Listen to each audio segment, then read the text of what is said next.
Hey, what's up you guys? Bloody Jacob here to bring you my review of the latest episode of Arrow on the CW, which was episode 2 of season 6 called Tribute. And I know I'm pretty late on this review, but with going to that convention this past Friday, which I did do a video on, along with other shows I've had to catch up on, I've been having to juggle quite a few things. But I did want to get to this, and I do at least want to try to make an effort to do some videos on both this and Legends of Tomorrow this year, considering I finally caught up on both of them. Still really don't have any interest in The Flash, but I do like Arrow. I do enjoy Legends of Tomorrow quite a bit as well when it's on its ball. When it's on its game, I mean.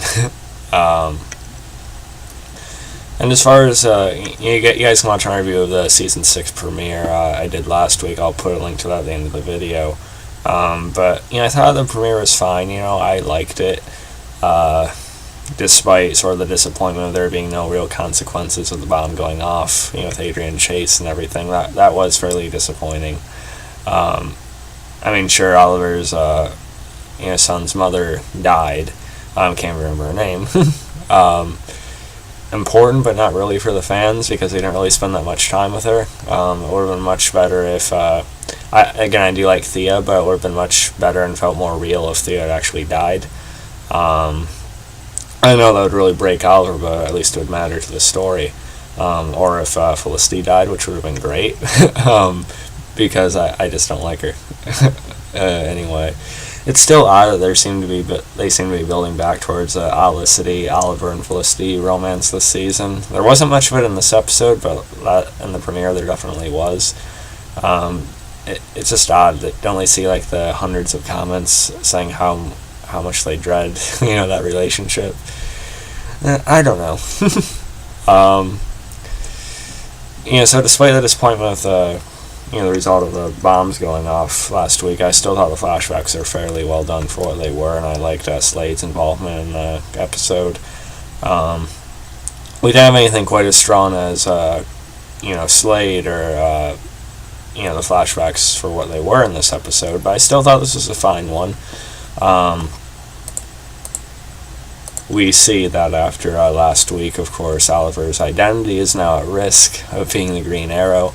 This is something the show has gone over before, and it feels kind of like retreading, but with a show about a character like this, it's bound to come up more than once, so you can let that part of it slide, I suppose.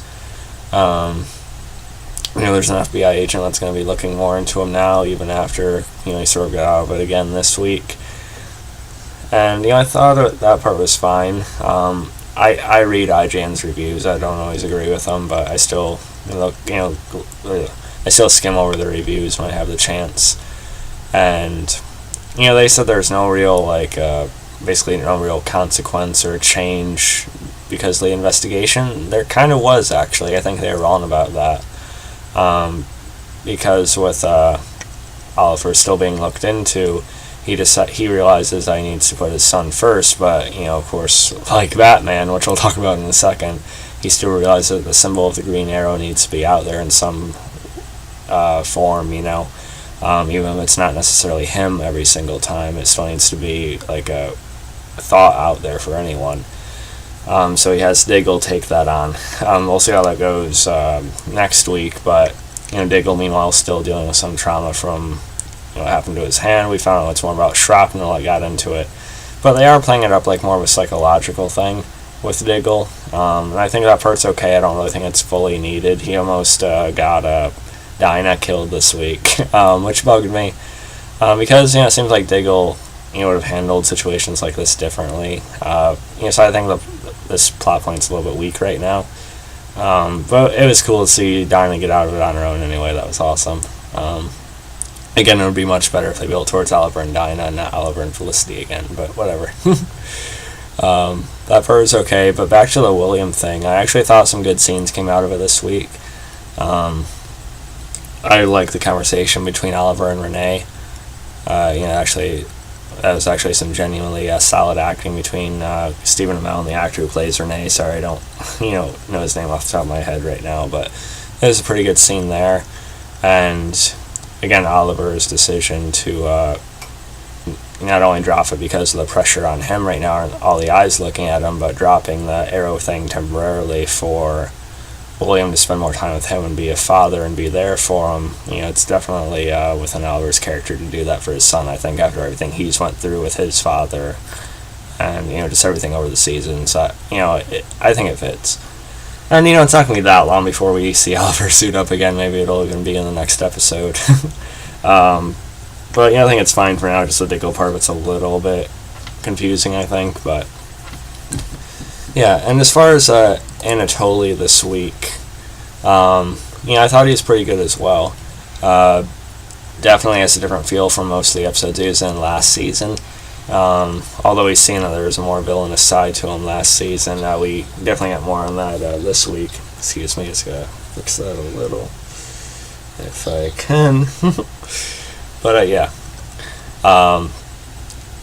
the guy who plays Anatoly does pretty good as well, because he can come off like such a likable, sort of charming type of character.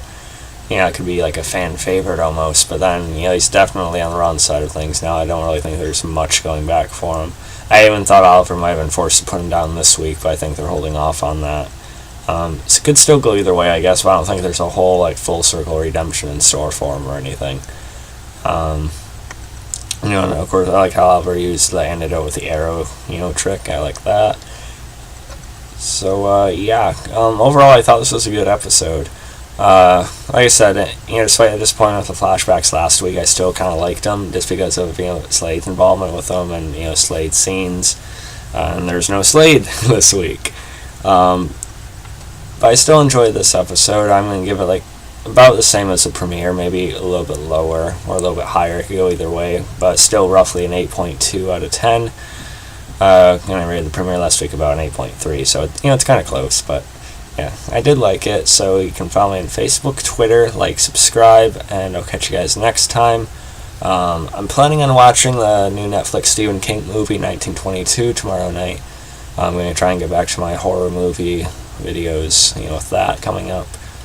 So, yeah, hope you guys enjoy this video. Peace.